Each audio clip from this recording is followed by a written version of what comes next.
Good morning, my dear students. Today, our topic is the earliest people. Second chapter of history. Early man was a hunter gatherer. Early man जो थे वो hunter gatherer थे. Hunter gatherer means मतलब जो early man प्रारंभिक समय में जो मानव था वो जो है घुमंतू था, मतलब वो इकट्ठा करता था. गैदरर यानी इकट्ठा करना. शिकारी भी था वो, और वो इकट्ठा करने वाला व्यक्ति था. It means that he move from place to place in search of food. इसका मतलब ये हुआ कि वो एक स्थान से दूसरे स्थान पर भोजन की खोज में जो है घूमता रहता था. He dependent on nature for all his needs. वो अपनी सभी ज़रूरतों के लिए प्रकृति पे ही डिपेंड था. Early man was also a nomad. Early man जो थे वो एक नोमैड यानी कि घुमंतू था, आवारा की तरह वो घूमता रहता था. He travelled great distances to find food. वो लंबी लंबी यात्रा जो है, डिस्टेंसेस दूरी को तय करता था, लंबी लंबी दूरियों की वो ट्रैवल करता था फूड यानी भोजन को खोजने के लिए. He fished, hunted for wild animals and gathered berries, nuts, wild roots and fruits. He fished, वो मछली पकड़ता था. हंटेड, शिकार करता था वाइल्ड एनिमल्स का, जंगली जानवरों का. और बैरियर्स, नट्स और वाइल्ड रूट्स यानी कि जंगली जो जड़ें होती हैं, जंगलों में जो पेड़ों की जड़ें होती हैं और फ्रूट्स होते हैं, उनको वो इकट्ठा करता था. Why did early man move frequently. जो अर्ली मैन था वो एक स्थान से दूसरे स्थान पर जल्दी जल्दी क्यों चला जाता था? देखिए, there were many reasons for his moving from place to place. बहुत सारे रीज़न है उसके एक स्थान से दूसरे स्थान पे जाने के, जैसे कि if he stayed at one place for a long time all the available food would have been eaten up. कहते हैं कि अगर वो एक ही स्थान पे रहता काफ़ी लंबे टाइम तक, तो जितना भी उसके आस पास अवेलेबल फूड था वो सारा का सारा वो खा जाता, फिर वो ख़त्म हो जाता, तो उसे दूसरे स्थान पे जाना ही पड़ता. इसीलिए वो दूसरे स्थान पे चला जाता था. Animals move from place to place in search of grass and water. Animals जो थे उनको एक स्थान से दूसरे स्थान पे जाना पड़ता था घास के लिए या फिर पानी के लिए. Early man who was a hunter had to follow their movements. जो अर्ली मैन था वो भी एक शिकारी था, तो इसलिए वो उन एनिमल्स को पकड़ने के लिए उनके पीछे पीछे ही चला जाता था. जहाँ वो जाते थे वो भी उधर ही चला जाता था, तो इसलिए एक स्थान से उसको दूसरे स्थान पे घूमना पड़ता था. Plants and trees bear fruits in different seasons. Third point देखिए कि प्लांट्स और जो ट्रीज़ हैं बियर फ्रूट्स इन डिफरेंट, हाँ, अलग अलग सीजन्स में जो हैं अलग अलग पेड़ पौधे जो हैं फ्रूट्स देते हैं, फल देते हैं. So early man had to move in search so different fruits and other plants products.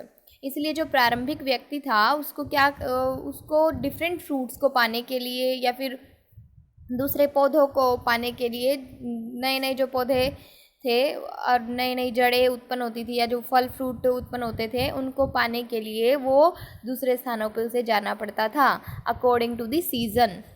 People, plants and animals need water to survive. लोगों को, पौधों को और जानवरों को सर्वाइव करने के लिए, मतलब जिंदा रहने के लिए पानी की तो ज़रूरत होती है. All rivers are not perennial. जो सारी रिवर्स होती हैं, सारी नदियाँ होती हैं, वो 12 मासी नहीं होती. पेरेनियल यानी कि वो 12 मासी नहीं बहती, मतलब पूरे 12 महीने नहीं बहती वो. People living on the banks of seasonal rivers had to go in search of water during the dry seasons.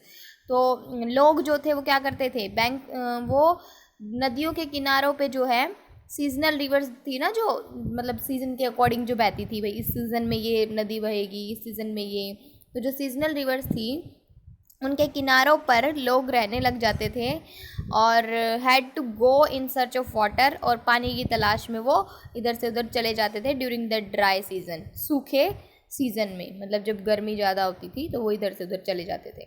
It was not easy for early man to Hunt.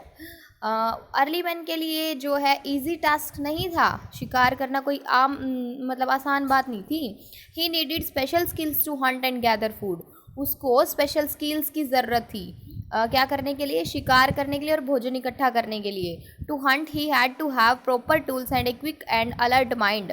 और शिकार करने के लिए उसे प्रॉपर टूल्स की ज़रूरत थी, यानी औजारों की ज़रूरत थी, और क्विक एंड अलर्ट माइंड की भी ज़रूरत थी, तेज़ दिमाग की भी ज़रूरत थी, और and a knowledge of the animals they hunted.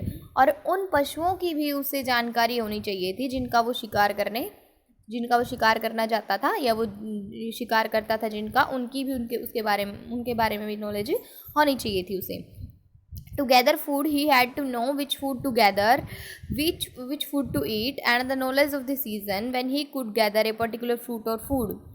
क्या कहता है कि गैदर फूड को इकट्ठा करने के लिए उसको जानना होता था कि कौन सा फूड वो इकट्ठा करे, कौन सा फूड उसको खाना चाहिए, and the knowledge of the season, और उसको सीज़न की भी नॉलेज होनी चाहिए थी जब जो है पर्टिकुलर फ्रूट या फूड जो है उगेगा, मतलब किस सीज़न में कौन सा फ्रूट सूखता है, कौन सा फ्रूट उगेगा, किस सीज़न में कौन से अनाज होता है, तो इन सब के बारे में उसे पता होना चाहिए था गैदर इकट्ठा करने के लिए. In short he needed skills and knowledge. मतलब संक्षेप में क्या बात कह रहा है कि उसको बहुत सारे स्किल्स की, कौशल की और जानकारी की बहुत ज़रूरत थी, क्योंकि इन सब के बिना फिर वो शिकार नहीं कर पाता या फिर अपनी फूड को गैदर नहीं कर पाता. नेक्स्ट देखिए, early man initially use tools such as sticks to dig up wild roots.